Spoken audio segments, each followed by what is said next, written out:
அதிகாலை எழுந்து குழந்தைகளுக்கு தேவையான வசதிகளை செய்து கொடுத்து பள்ளிக்கு தயார்படுத்துகின்றனர் பெற்றோர். அவர்களில் பலர் குழந்தைகள் எப்படி பள்ளிக்கு சென்று வருகிறார் என்பதை கண்காணிக்க தவறிவிடுகின்றனர். தனியார் வாகனங்களில் பள்ளி மாணவர்கள் ஆபத்தான முறையில் பயணிப்பதை படம் பிடித்திருக்கிறது புதிய தலைமுறை.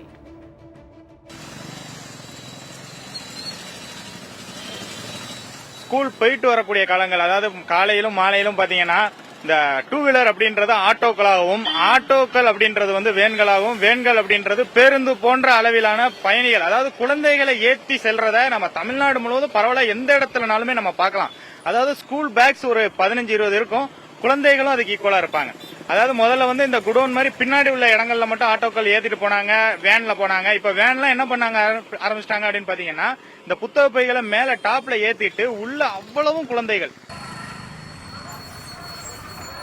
அரசு பேருந்துகளில் சில மாணவர்கள் படியில் தொங்கியபடி ஆபத்தான முறையில் பயணிப்பது ஒருபுறம் இருக்க, பெற்றோர் ஏற்பாடு செய்யும் வாகனங்களிலோ ஆபத்து வேறுவிதமாக இருக்கிறது. பள்ளியின் வாயிற்கதவு என இதனை எண்ணிவிட வேண்டாம். ஆட்டோவின் பின்புறத்தில் அடைக்கப்பட்ட மாணவ மழலைகள் இவர்கள். நாள்தோறும் இப்படித்தான் பல குழந்தைகள் பள்ளிக்கு சென்று வருகின்றனர். தென்னகத்தின் ஆக்ஸ்போர்ட் எனப்படும் பாளையங்கோட்டை மற்றும் அதனை சுற்றியுள்ள பகுதிகளும் இதற்கு விதிவிலக்கல்ல. பேசஞ்சர் ஆட்டோவில் பார்த்தீங்கன்னா 2 கேரி 3 பேசஞ்சர் அப்படின்னு சொல்லி தான் எழுதியிருக்கிறாங்க. ஆனால் அதில் போகிற பிள்ளைகள் பார்த்தீங்கன்னா குறைஞ்சது 15லேருந்து 20 பிள்ளைகள் வரைக்கும் போகிறாங்க. இதை பார்த்தீங்கன்னா பிள்ளைகளோட உயிருக்கு எந்த உத்தரவாதமே கிடையாது. அதனால் மாவட்ட நிர்வாகம், காவல்துறை, பள்ளி தரப்பு மூவரும் இணைந்து அதை மாற்றணும்.